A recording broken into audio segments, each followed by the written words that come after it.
Episode number 5 of how I started a plumbing business in the UK. So I've spoke to you about my mentors and how important that was to my growth and development in the last episode. Make sure you checked it out. That was number 4. So today I'll be speaking about really making money and how I struggled with it as a company. But I also will be talking about brand identity, which will be at the later part of the video. And then I'm going to give like my whole thoughts on how I felt after it, right? So let's start off with making money, because that had your ears looking like this. I was told by my mentor, you're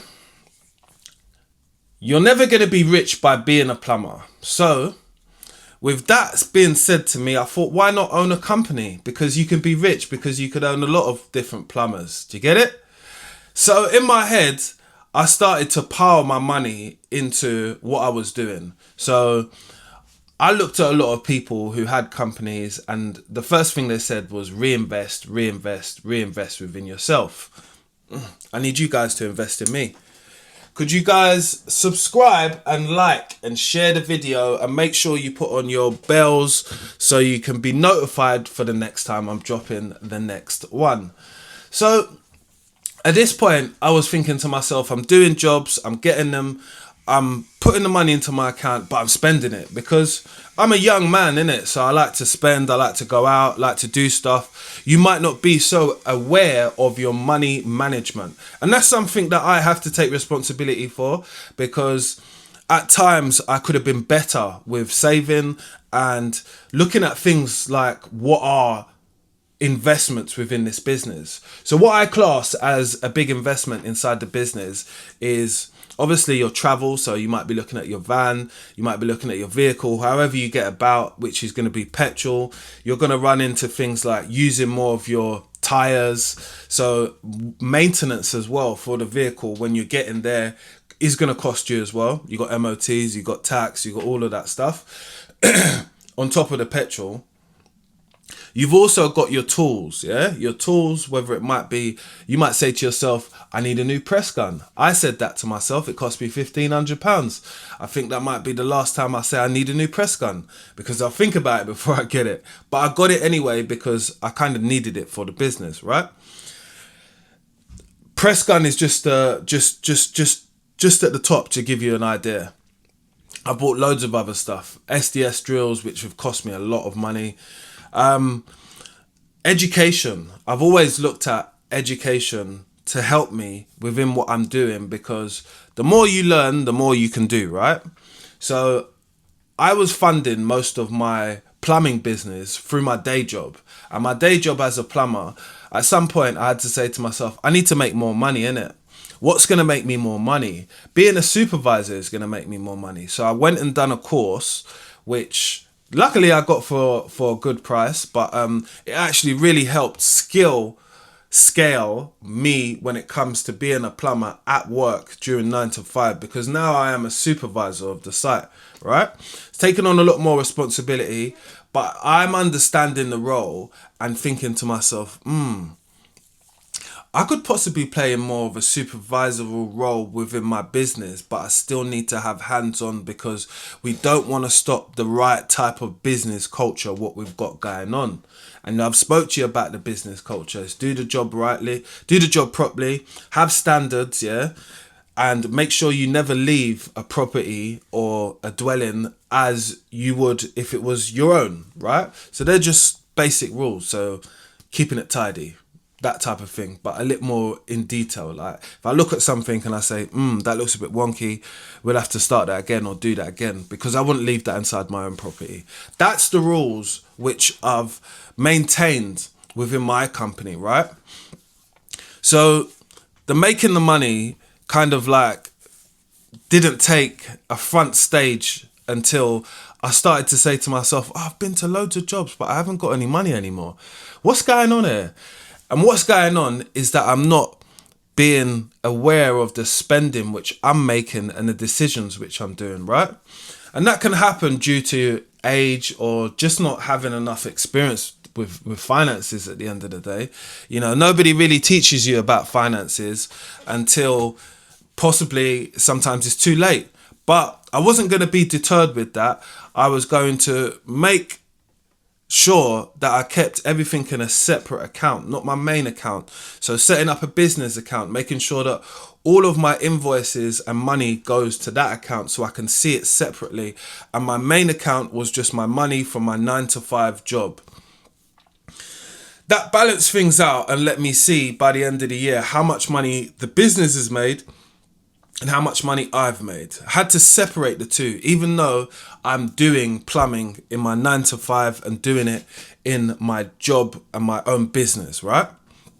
So when I started to look at that, I could see what I could and couldn't afford for the business. And it really started to make me realize that this is worth doing.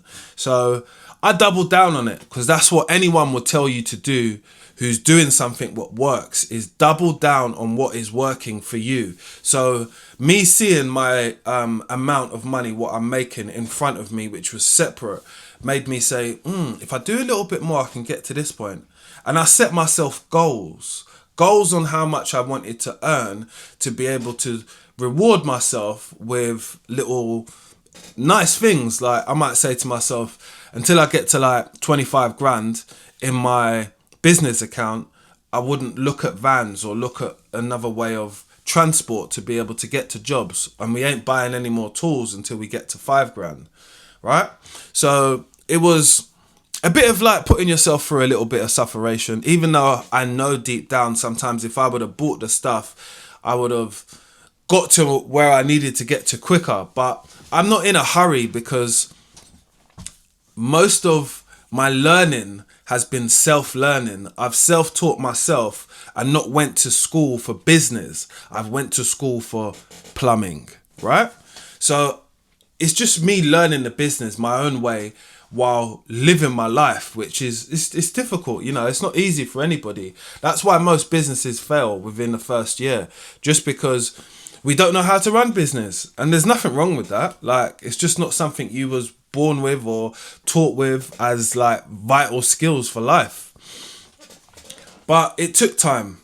So once I got that under wrap, I was quite happy with that, because it was, I think after about the first 2 years, I started to see, oh, okay, this is the lump sum. Oh, okay, it's worth it. It's definitely worth it. Brings me on to the point of making sure that my brand was seen in the environment what I needed it to be. So luckily, I took to social media quite early, yeah? And I oftenly made social media posts to help young people, young plumbers, they'd call them students, to learn. And I would narrate, which is me talking right now, over the video, trying to explain as best as I can what I'm doing and the reason why I'm doing it. That got me recognized in a few articles. I've been in quite a lot of articles online which was written about me from like plumbing magazines, which I was so thankful for. You know, like I grew up getting HPM magazines, heating and plumbing magazines, installer magazines to my property and stuff like that. And I was finally in it. And for me, that gave me a sense of identity. I'm now in the industry. People can see my message, which is education first, learn your trade, and then you can master your trade, right? But be proud of what you do. And I took that with passion, because that's what I've been taught through my mentors. You know, like I remember my earlier days of, I didn't have a plumbing bag. I had a electrician's tool bag. So it was just an open tote bag. That's what it would look like. And I had that bag for 10 years, you know. That bag had seen memories, hard times, rips on the side, pockets just hanging off. But every time I picked up that bag, I was ready to work. And I thought, I finally got to this stage, man. And people have seen me for what I'm doing. Now I need to continue, because my brand is now getting some eyes and ears on it. People were wanting to speak to me about what I was doing. And I'm not gonna lie, I was pretty shocked at the time, because again, it's hard to get eyes on you in general when you're just one person, because I am just one person at this point still. Even though I've got projects where I'm working with my friends and it looks like I've got a bigger business. No, I'm one person, but I'm managing myself. And I watched so many videos with people that spoke about their plumbing company, and it was like, I never heard them say that they were doing it on their own. It was always with some other people, and other people was helping. Yes, it takes a lot of bricks to build a house, and that's what I'm trying to do. That's why I have so many different connections to other people who have helped me on my journey, who I'm so thankful for, so thankful for, because I would have never turned out to be the person I am today. One bit of work, what I'll say, started making me a bit of money was when I started to do some subcontracting.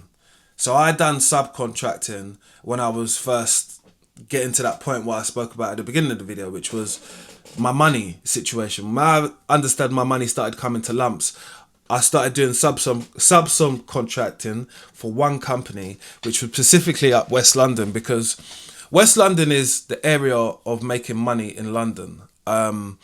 There is nowhere what pays a higher rate than West London. It's a prime area to be in, but you do have to be at the top of your game, and I suppose you've got to be available. Yeah, and available means that you're not available for your own personal time. And I went through that for a long time, but it was worth building because of the reputation which I was getting within those areas. Which I got a plumber person, he can come and sort it. It's going to be this premium rate, and for me, it always worked. You know, I went, done the job, sent my paperwork in, and then got paid.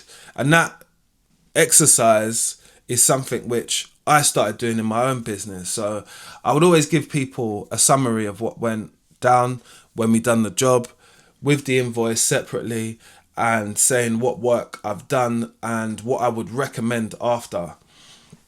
And then I started sending them my link to my business Google page, because it's necessary. You know, you want people to see you as a business, so get some feedback, how you dealt with them. It just made so much sense for me, and that gave me so much more relief, because both of these things were working for me at the same time. Money's working, the brand identity is working. I'm being asked to be in interviews. People are asking for me on podcasts as well. So now I'm really showing up and being the person who I've wanted to be from the last 4 episodes who you've heard me speak about. So everything is starting to come to place now. So it's about keeping it together, which is consistency. And that's something that I'll be talking about on my next journey, which is going to be episode 6. Consistency of keeping up, yeah? And that's going to be kind of a long, deep dive one, because I'm going to summarize everything what I've talked to you guys and girls about in the beginning to all the way up to this point, and tell you how you keep the glue together. But if you've enjoyed anything from these episodes, or even learnt anything, please do follow the account, like, share and subscribe, because this is how I built a plumbing business in the UK with me, Mr. London Plumber, someone that's been in the industry 21 years, telling you the truth about business and how I got it done. Hopefully I inspire you to do something for yourself, because there's many people who need inspiration, but also need some guidance as well. I needed guidance. I had good people, so I always like to share my story with people, and I appreciate anyone who wants to join my community, because we are here. Let's get it.